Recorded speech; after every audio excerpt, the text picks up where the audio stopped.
Ladies and gentlemen, welcome to an episode of Trans Talks. Adam and Kieran here live to talk about things going on in the world of current events for our community.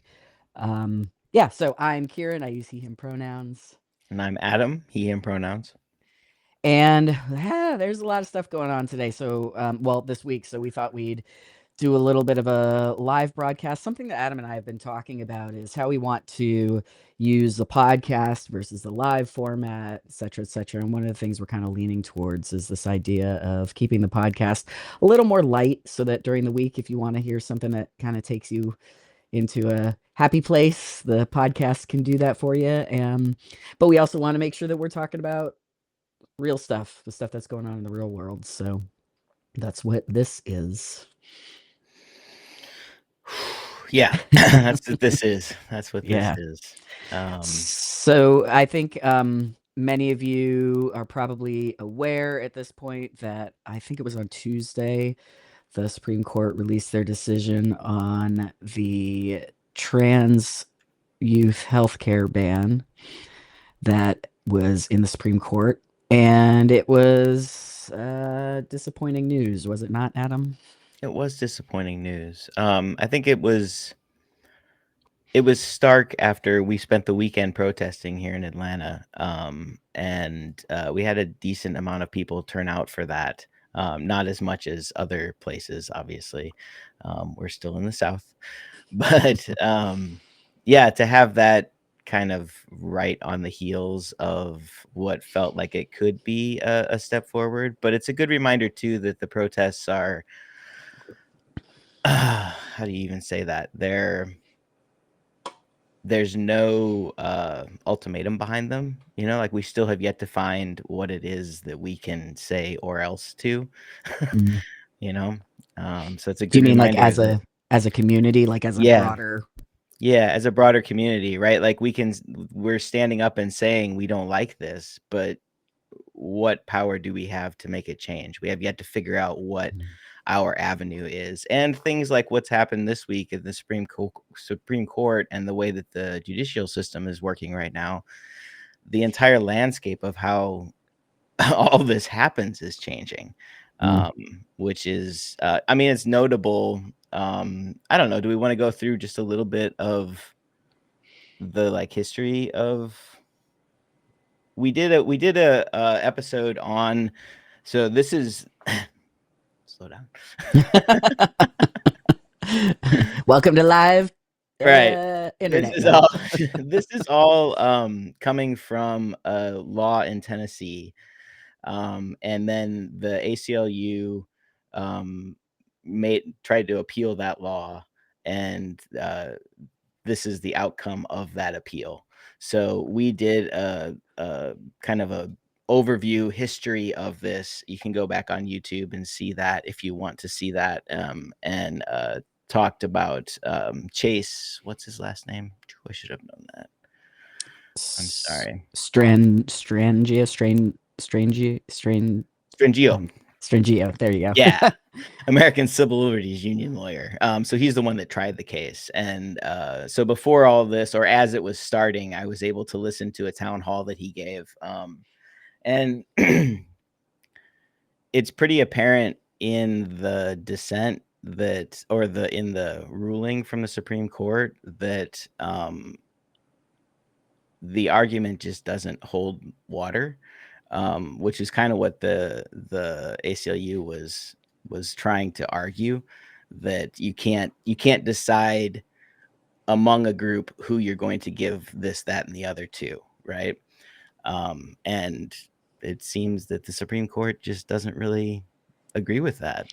I guess, yeah. So I guess to give a little bit of a quick recap on what the ruling was, I'll actually read the first paragraph or a couple of paragraphs I pulled out of Reuters,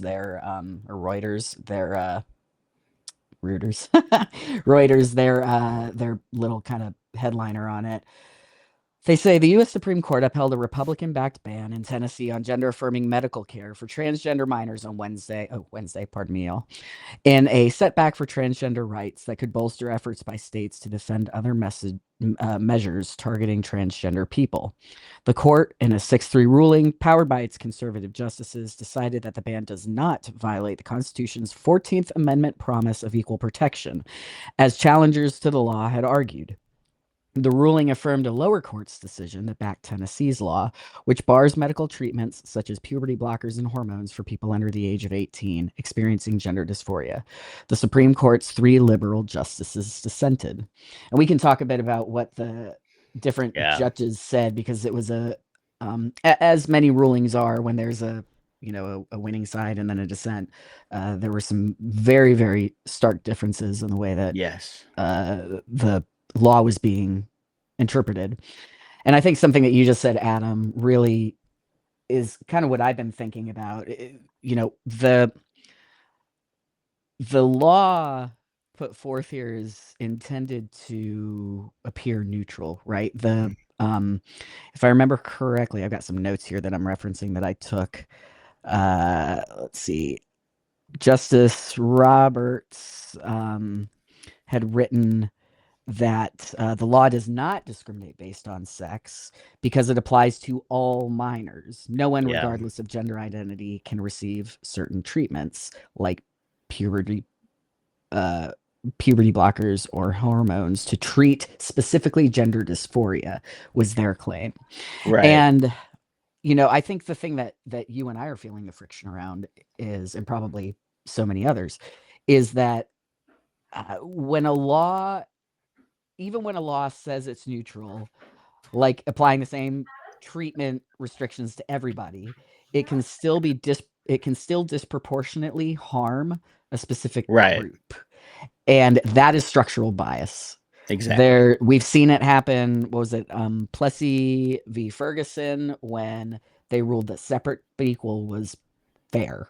That was never fair. That was never correct.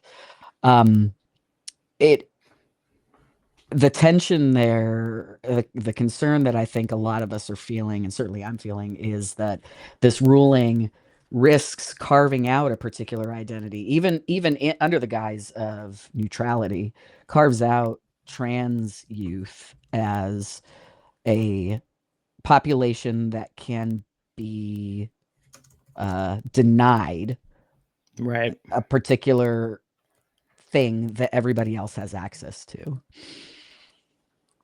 That's the tension I'm feeling. Yeah. It is that carve out.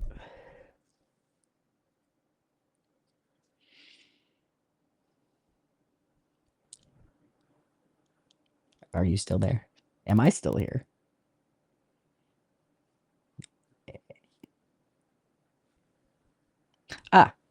Adam. Hello again. Okay. I wasn't sure who dropped. It's hard to say. It's hard to say. But yeah, that's exactly what I was trying to kind of get to, that the ACLU's argument was so blatantly just laid out on the table, right? Like it's just it just doesn't hold any water. And I think Justice Sotomayor, it shouldn't anyway. Yeah, Justice Sotomayor said it the best, I think, and she, in her dissent, she said, by retreating from any meaningful judicial review exactly where it matters most, the court abandons transgender children and their families to political whims. In sadness, I dissent. And I think that's it, right? They didn't actually do their job by looking at this law. And instead, now we have, I mean, there's already 26 states with similar laws that will now be upheld. And there are a lot of, this opens the door for insurance companies and things like that to start dropping coverage for us as minors and adults. It opens the door for, I mean, if we're going to draw these lines on sex right here, it opens the door for a lot of rollbacks in any sort of feminism that we have. Right. It affects so much that it's, yeah, like I can feel it in my gut, right? Just yeah. Yeah. The other thing that they were that Justice Robertson. I don't think I have the quote here. Um, but the other thing that they were claiming was that because they have taken the side of agreeing that there is too much unknown about the consequences of treating gender dysphoria on the medical front to legislate in favor of doing it. And so that in under that, they're saying we want to leave it to the states. Um, I I'm not entirely certain. Which you don't do for any other medication. It's Well, just uh, is that entirely true I when don't you're know if talking that's about entirely true in a broad scale, but, like, would you think about doing that for other kinds of medication? Be like, "Oh, no, the your governor gets to decide if you get your Prozac this week." right, right. You No, you know? do hear Like it about things like birth control or that sort of right. thing. And although truth be told, I'm speaking a little out of turn because I am not entirely certain what the laws are there. But I know that the conversation is happening at a state level. Well, and it's a red herring too because Mm, every single major medical uh, uh, body has said, yes, we agree that this is appropriate treatment for youth and yeah, for adults. You know, I think there's been a lot of, I think, we know that there's been a lot of rumor and like bogus, it's not even rumor, just bogus claims out there that even some of the media has reinforced, which yeah. is this idea that, kids are going into school and having surgery, kids are going into school and having genders reassigned, and that is patently false. That is not happening. It is not happening. It's just not. There's We've just decided as a society that we don't care what truth is, apparently. Like, it's just like, "Oh, no, we're just not gonna look at that. We're gonna just say that this is not safe." Right. Well, and the fact that it like sticks when schools can't afford pencils for their students, where do they Right. think they're how do you think they're paying for these surgical things that they're supposedly doing? It's Yeah, just absolutely untrue. And every single major medical body is saying that these are appropriate yeah. treatments for I've got uh the yeah, go president ahead. of the American Academy of Pediatrics, Dr. Susan Kressley, said that her organization has unwavering support in gender affirming care and stands with pediatricians and families to make health care decisions together and free from political influence. That's the major pediatrics. Like it doesn't make sense. It just doesn't make No. sense. It's a trap door. Yeah. Yeah.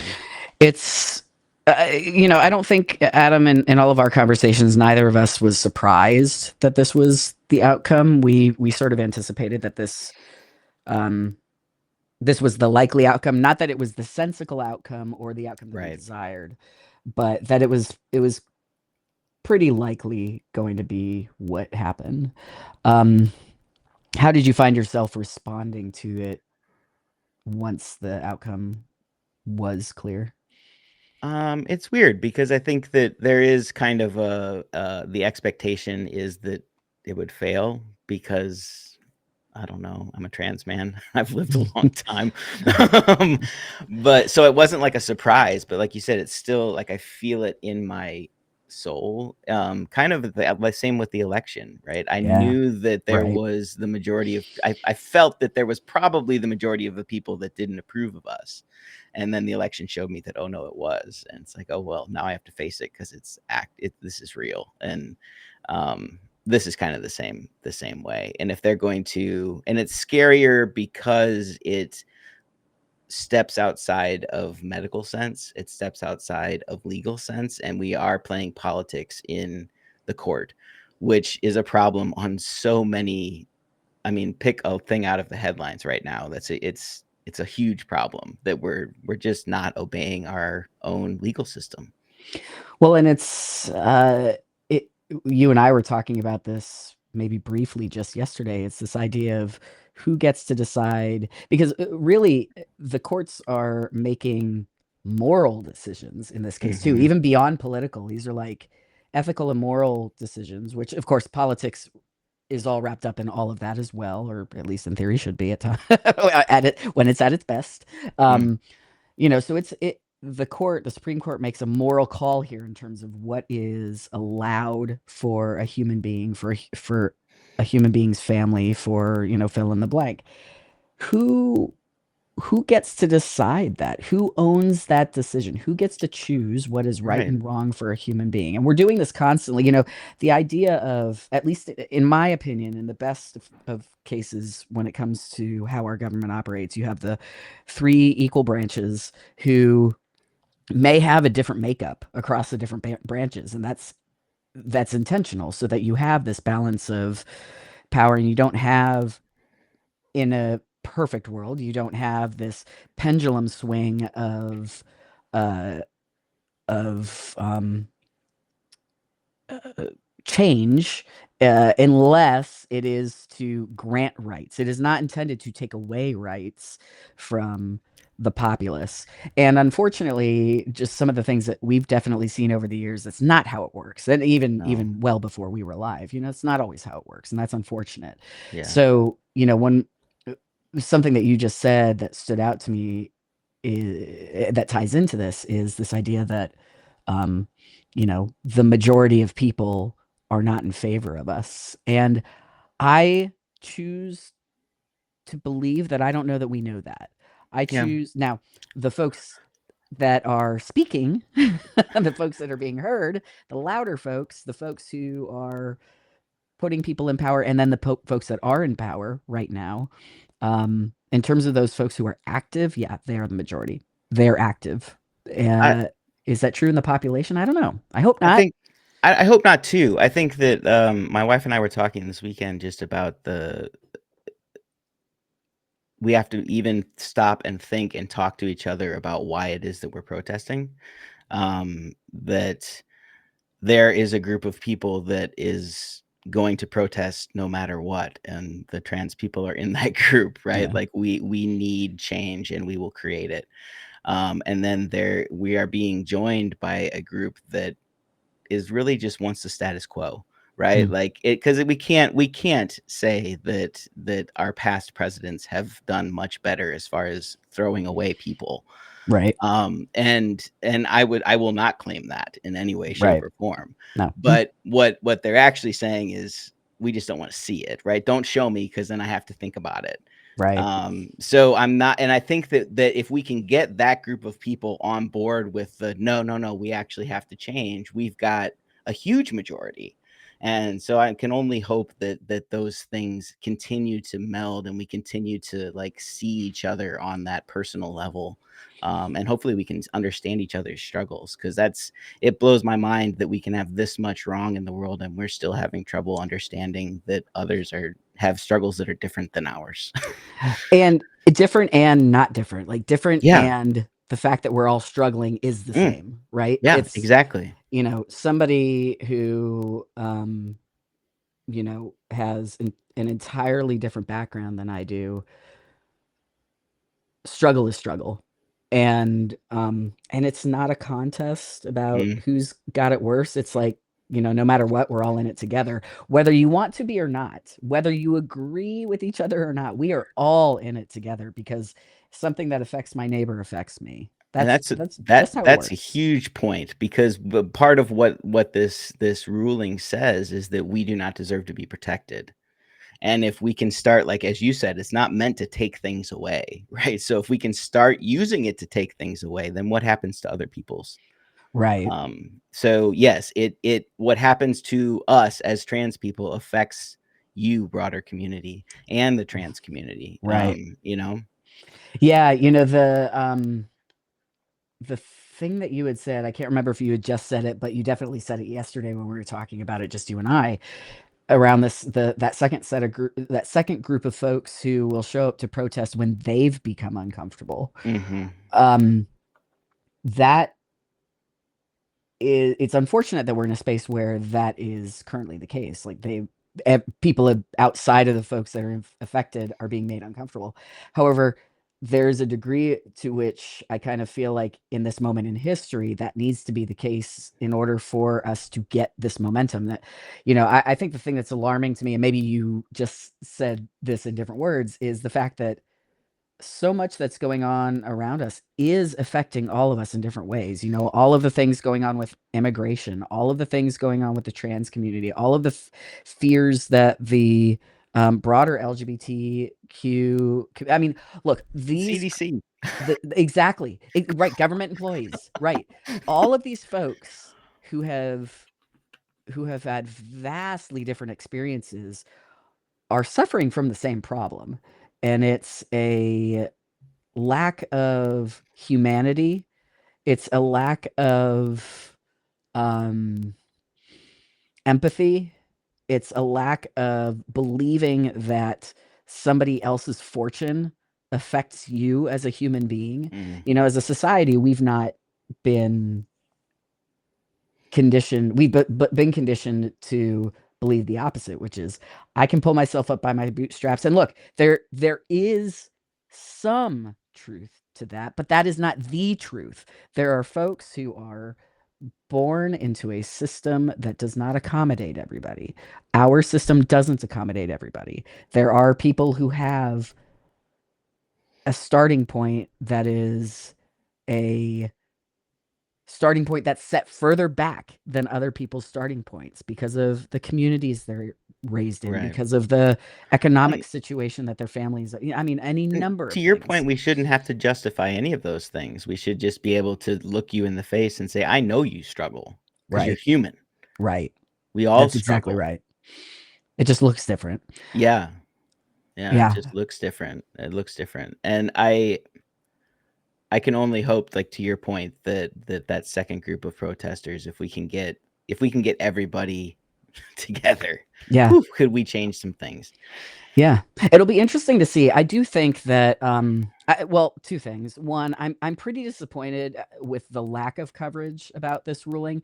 I have Yes. seen it. I've seen like the blips of it. I've seen the 2-minute reference because the Supreme Court said something about something and that always gets covered.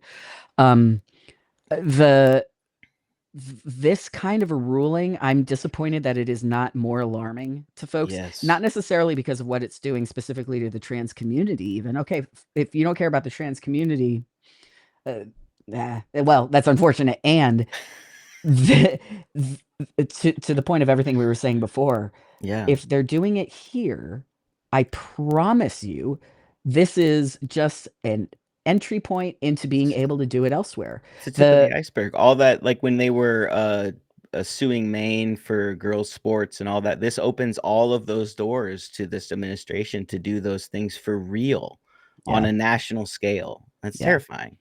And you know, we're talking about children here in Mm, this particular ruling, and in a lot of the topics that are coming up for y- under discussion around the trans community.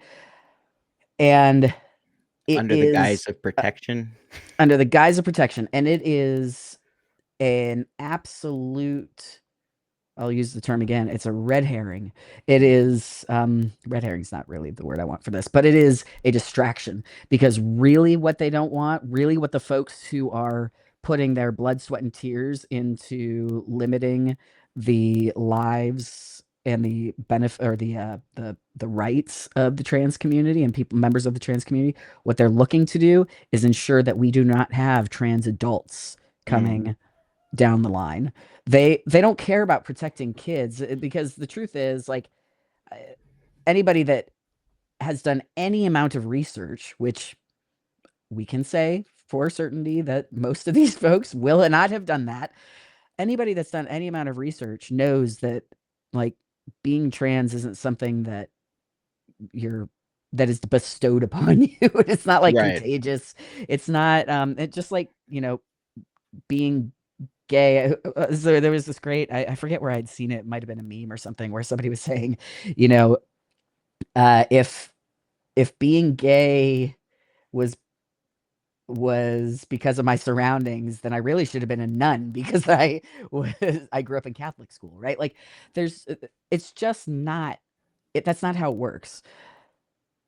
if you understood that, if you have done any sort of research, then you do understand that. And if you actually zoom out and look at the laws that are trying to get passed, not just this law that was passed and upheld, but other laws where we're seeing, was it uh, several states, but Missouri was one that popped up where they're telling doctors if you treat trans Mm-hmm. patients, your liability insurance isn't going to cover you.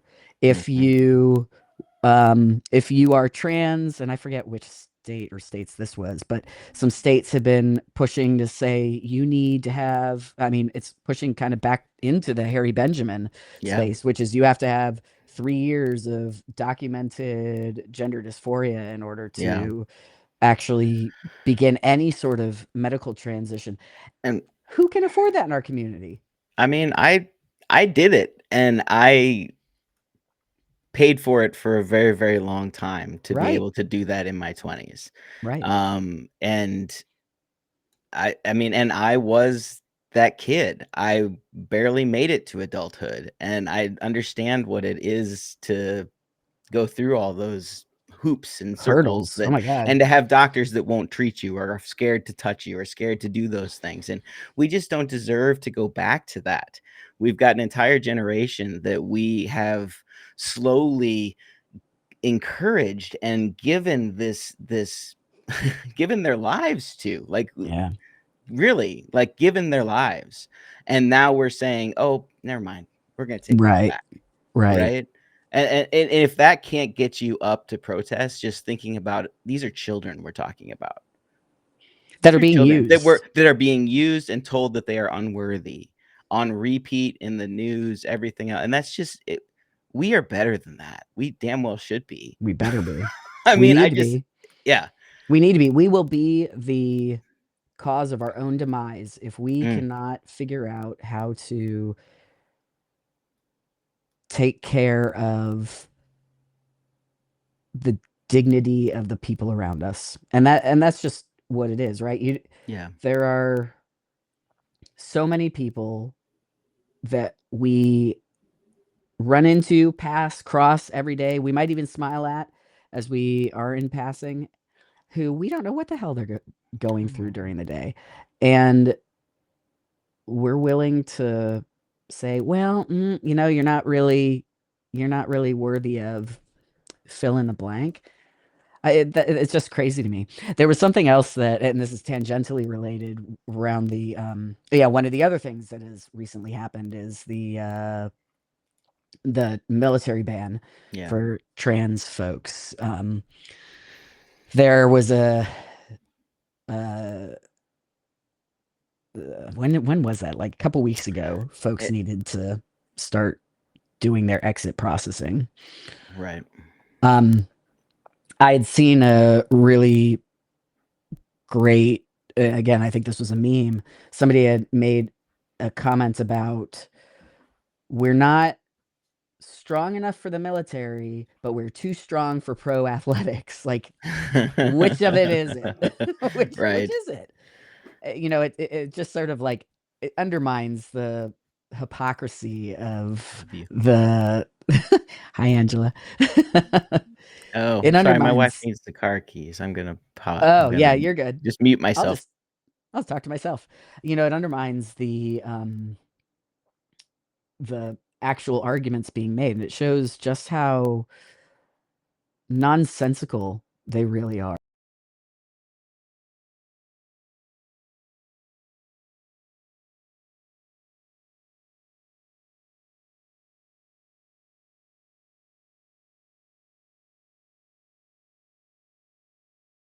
It's reaching. Hopefully, I am reconnecting quickly.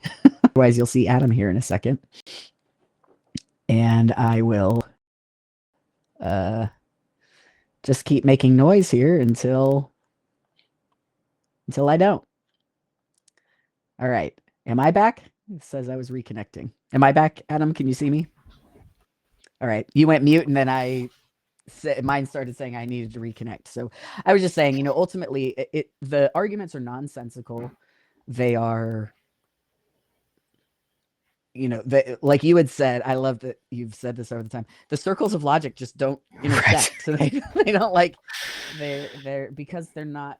It's not logical if you really sit down to think about it. But the problem is we have the 24-hour news cycle that has the is incentivized to cover only the most sensational versions of things and to create the most sensational angle of a sound bite or Right. a thought bite. I mean, I'm And looking so at they're this, reading the article I have up from the Associated Press, and the advertisement just changed to some volleyball player picking a wedgie out of her ass, talking about the top hottest whatever in sports. Like that's right. our media cycle. That's What? Why? Why?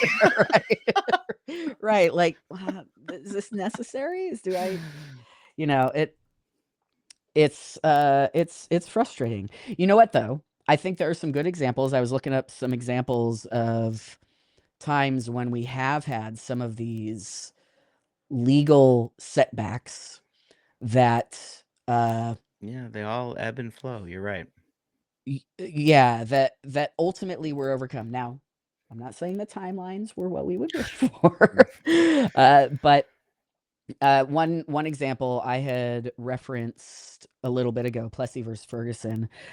1896, Plessy versus Ferguson. Plessy upheld the constitutionality of separate but equal segregation, which really entrenched Jim Crow laws for a long time after that. There were definite consequences to that decision, no question about it. However, the light at the end of that tunnel, albeit 60 years later, Brown versus Board of Education ruled that separate is inherently unequal. Surprise. Of course it is. Igniting the modern civil rights movement. The decision came after years of organizing litigation by the NAACP and brave families like the Browns who were standing up. So, even the most entrenched injustices, they can be undone with this persistent work. Did it take too long? Of course it took too long, but it happened. And, now we live to fight another evolution of improving the rights of folks of all backgrounds. We thought. Oh, We sorry. thought. Well, yes, we thought it ebbs and flows, as you said. Another one, Bowers versus Hardwick, 1986. Bowers upheld criminalization of consensual same-sex intimacy between adults. It gave constitutional cover to anti-gay laws and stigma. So if you were having sex at home, it could be considered illegal. You could go to jail for it. That was in 1986. I mean, In we used to arrest 1986. people for wearing just the opposite gender's clothing Oh yeah. items. Oh yeah. Well, and that's been proposed.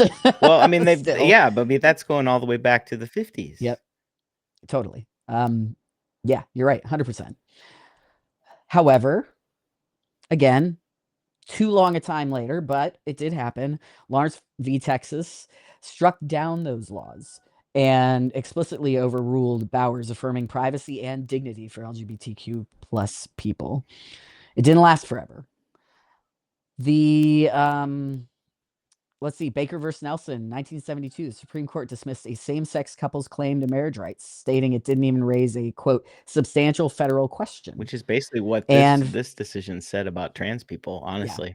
That's exactly right. Almost word if it for could be word. word for Yeah, word, it would. exactly. Yeah, exactly. To your point, this ruling of the Strangio case essentially ruled at the lowest level of legal scrutiny, which also is a setback for the trans community, by the way, although they're saying that they're not looking at trans folks, so maybe it's not. Anyway, but they literally looked using the lowest level of scrutiny, which says, does the federal government even need a say in this? So similar exactly to what you're saying, substantial federal question looking at Baker and Nelson for same-sex marriage.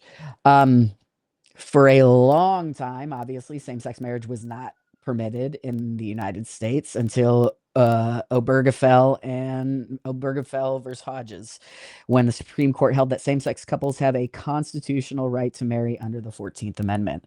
And the decision followed years of activism, legal cases. I mean, there were so many legal cases around it, cultural visibility, growing public support. I lived in California when marriage was made legal and then voted to be illegal. And so, even at that point, not only did you have a right taken away, but some people still were legally married when that right was taken away. So you had a class of folks who was legally married, and then a class of folks who just could not get married, and it boggled the mind. But anyway, Sound um, like a and if giant shuffle in the passport office to you, maybe? oh, yeah, I mean, exactly, right. what the fuck? Like, what's the point?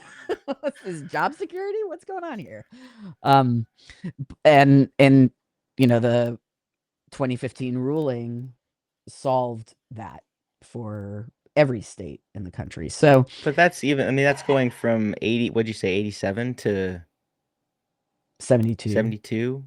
Yeah, to 2015. Technically, yeah, and I guess we could say, yeah, so all to say though that these are examples Yeah, of I mean, we're not gonna stop eh, fighting. no, and the pendulum does swing quicker and Yeah. quicker, it feels like. My favorite quote from Martin Luther King Jr. is, "The moral arc of the universe is long and bends towards justice." Mhm. And I deeply, deeply, deeply believe that that is true. And whether that arc of the universe uh, includes planet Earth, boy, do I sure hope so. No, but I really do believe that inherently humans are such a social species that it is of the interest of humans for other humans to survive, to thrive, and to do well. Because when you are doing that, then your entire society is healthier and better. We just have we've weaponized each other. We've turned each other into, and look, this has been true throughout history. I'm not saying that this is a new thing today. But for folks in power, in order to stay in power, they have to have a common enemy. And that's exactly what happened with the last election when we started seeing those trans commercials Mm. coming on. Literal, and in fact, Trump has been quoted as having said, "Hey, look, that also will be our strategy this next time around. As you give it a couple of days before the elections, and we're gonna pump out these anti-trans commercials because we know that having a common enemy unites us."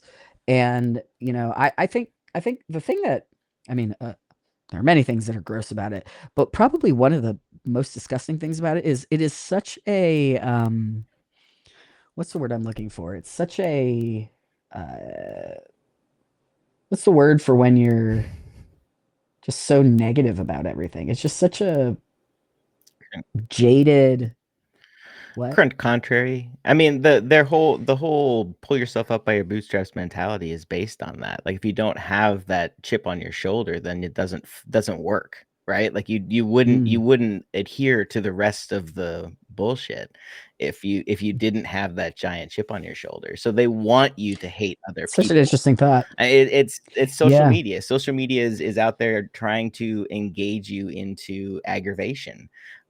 We've seen it in the way that we do our data processing and things, yep, and what gets that's shared and exactly what right. doesn't. It's yeah, we're weapon. That's You're very exactly right right. that we're weaponizing each other. I think for the trans community, for me, it's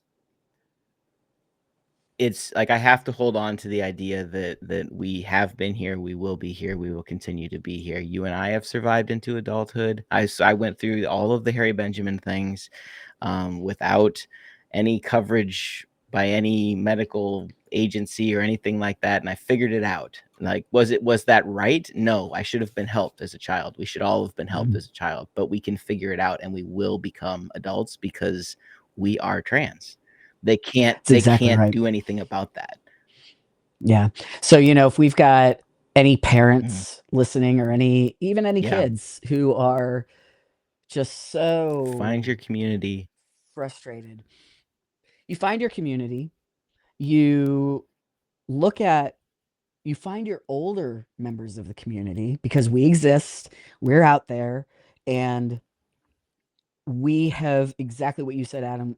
Adam, in my version of traversing that journey, has been very different and both unique and both difficult and both, and both Mm, possible. So, the thing that I and I'm sure you agree with this, Adam, because you said it yourself.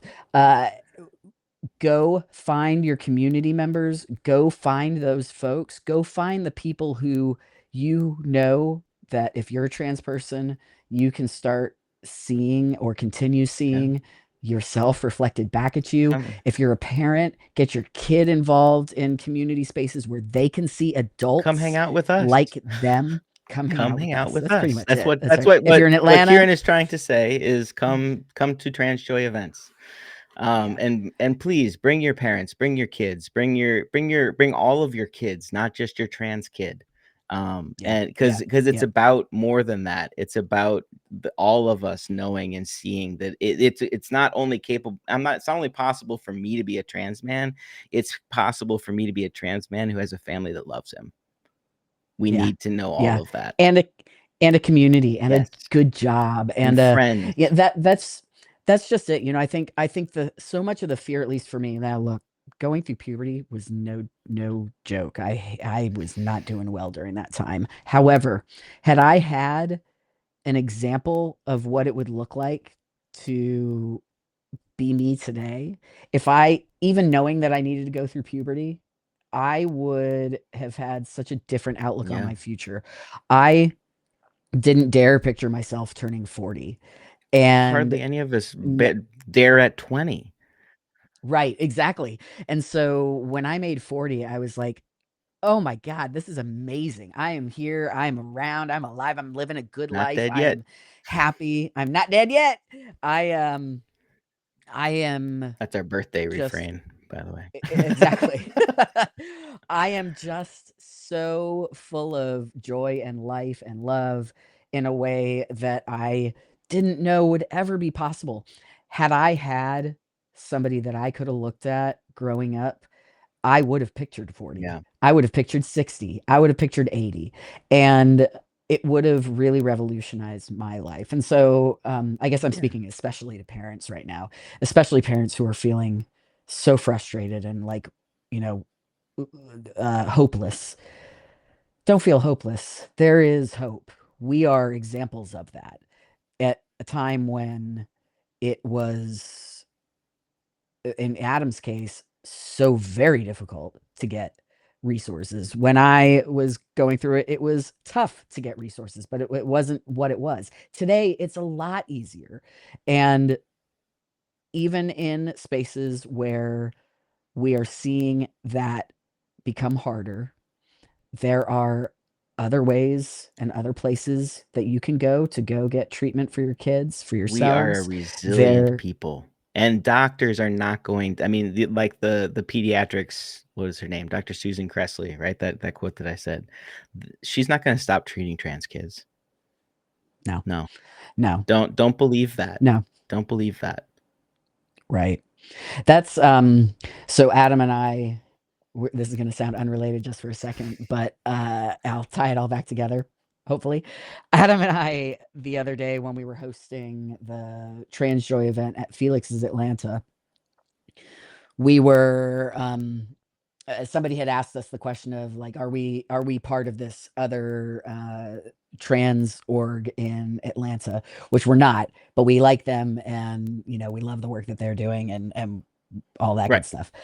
We were describing sort of like what we saw as kind of the difference between what we're trying to do versus what they're doing, and both things are necessary.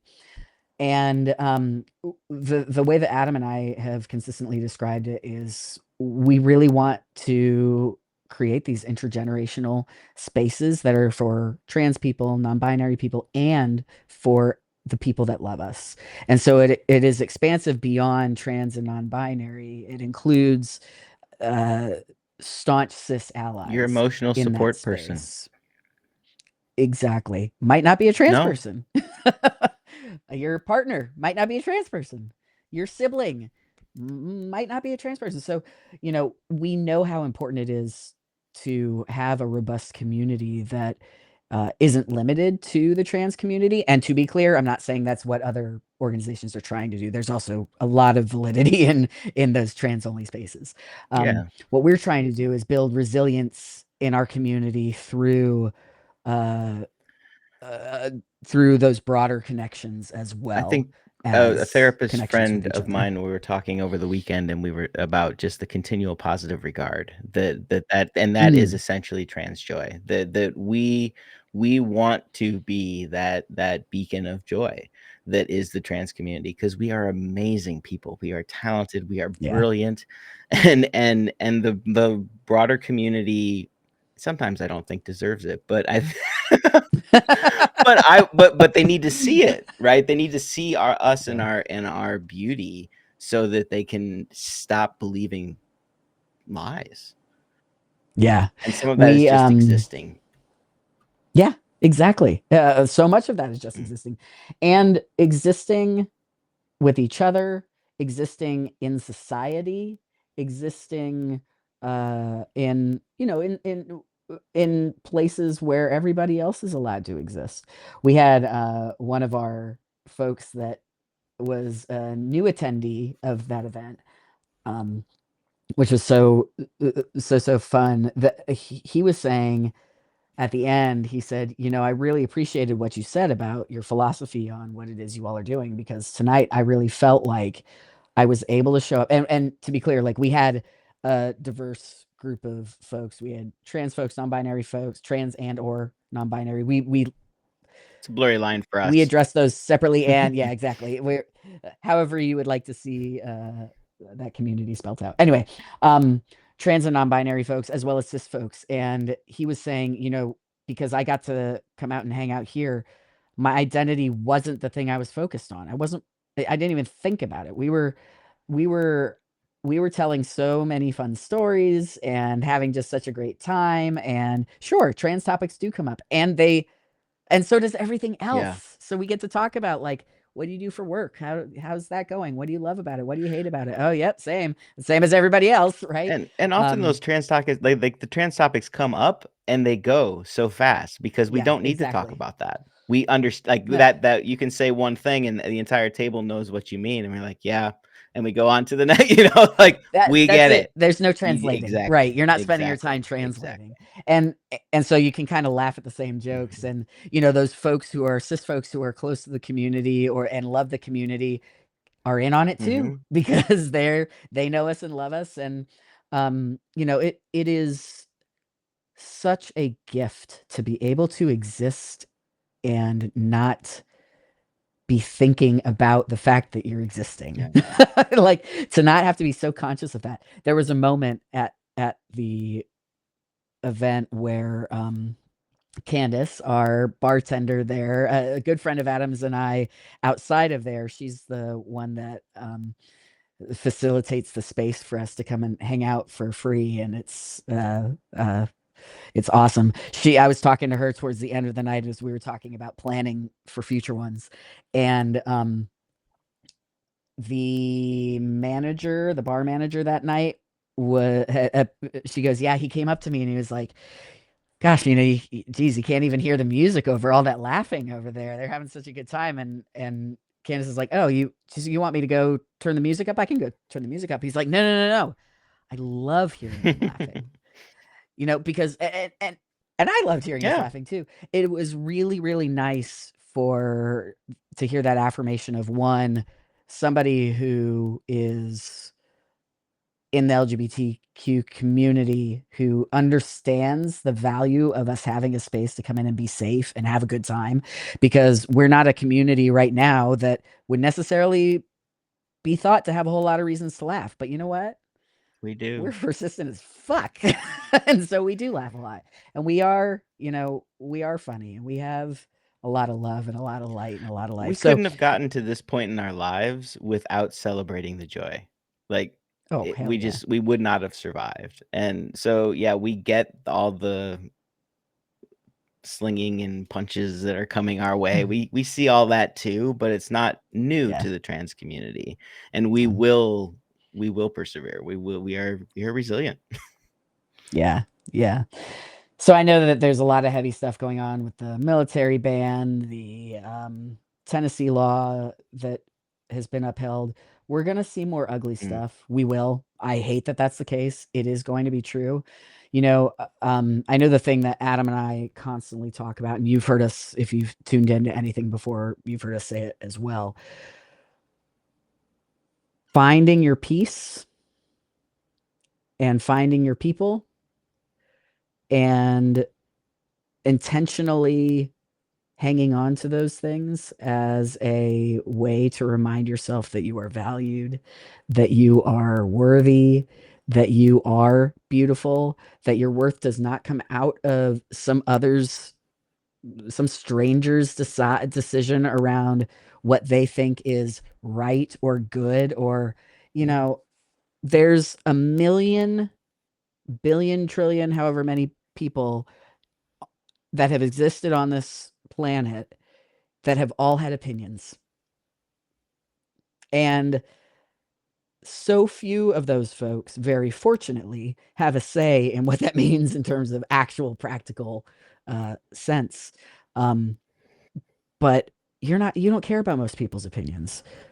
These folks are no different. You go live your life. We're going to continue to keep showing up. We're going to continue to battle, because we always do. And remember that when you have your community, you're not alone. And it is so possible to find joy even in those windows of frustration and anger and, anything that you might be feeling as a consequence of these things. We are so resilient. And I do believe that someday, the world is going to look back on this time and on this community and know truly just how incredibly ahead of everything we were, just how free we were, just how we could see the universe in a way that other people have chosen not to. Everybody's capable of it. We've chosen to do it. And once you see it, you can't unsee it. Can't put it back in the box. Yeah, there's no putting that toothpaste back in the tube. And someday the world's going to know that that's been true. That's a very good point. And I believe believe that too. And until then, if you're in Atlanta, you come play bingo with us next week. How's that? Yes, so bingo. I love it. Good transition. So Red's Beer Garden, the folks over at Red's Beer Garden they're freaking fantastic. First of all, if you like a hot dog, even if you just think hot dogs are okay, have one of their hot dogs. I'm telling you. If you don't eat meat, they have other things too. Also, their pretzel bites are really good. So anyway, they've got all sorts of beverages, non-alcoholic, alcoholic, of course, as well. They've got a great giant fridge of all sorts of stuff. They're really good at recommending things. We're going to be having a fundraiser with a friend of ours who hosts an LGBTQ plus reading book club.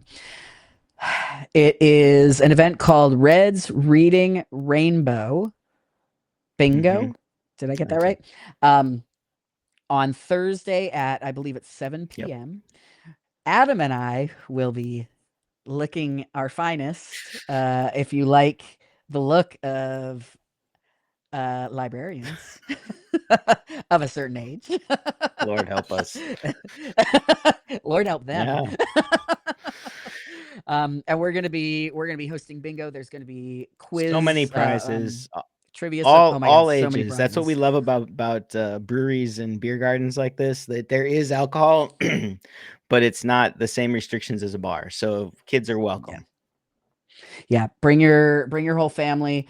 The fundraiser is to raise a or to buy a little uh exchanging book library, like a book exchange library that's going to get hung outside. You bring a book, you take a Yeah. book, you don't, So it's free we'll books. have a queer book exchange beforehand, and what's left Hmm. will go in the little library. And if we raise, which I hope that we do, I think we will, raise more Yeah. than enough for just that little library, it goes to us, and we will do some amazing things with it.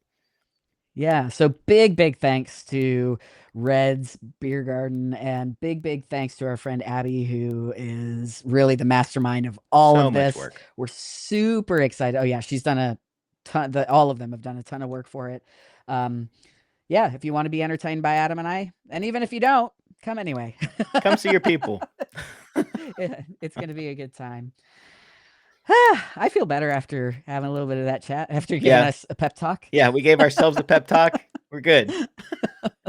Yeah, How hopefully hard this could it lands with be? you all too. Right? How hard could it be? So, stay tuned. We've got a podcast. I know that this summer has made us a little slow on the podcast front. We've got one coming out that is ready to go. We're just scheduling it now. And in the meantime, go back and check out uh, Trans Joycast. I would say episode It's 9. episode 9. Yeah. Treat Treat yourself yourself. I is how guarantee a laugh. I've listened. Yeah, easily. easily. Listen to the whole thing. Yeah. It's great. Right up to the end. Anyway, I think that's it I from think it is us. today. Before we go, Adam, what's been your joy today? What's been my joy today?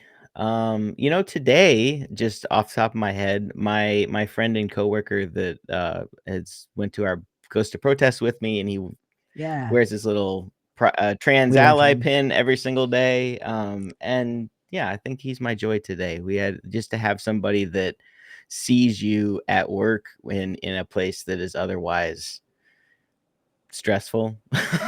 Yeah, So, and totally. to have a really good cis ally. I feel very Yeah, lucky for that today. that's Yeah, amazing. He's he great. We is. love him.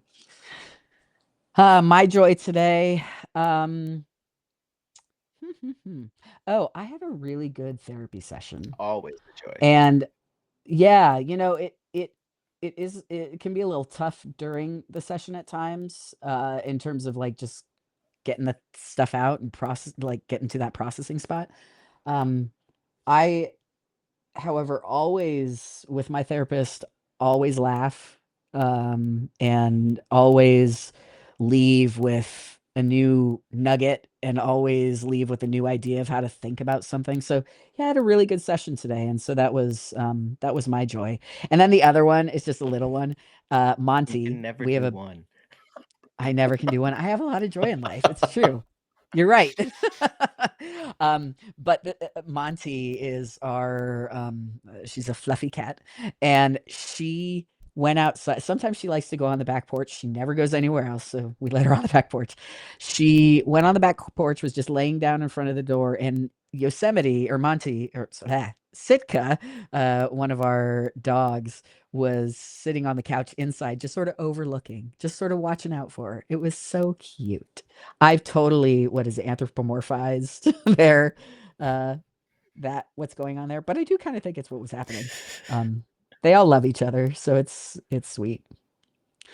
So, yay. Yay. All right. Well, again, hang out with us this coming Thursday, the 6th. 26th, 7 o'clock, Red's Beer Garden. And yeah, we'll talk to you all later. We love you so much. Please hydrate, get out, see the sunshine today, and take care of yourselves. Till next time. Mwah! Bye.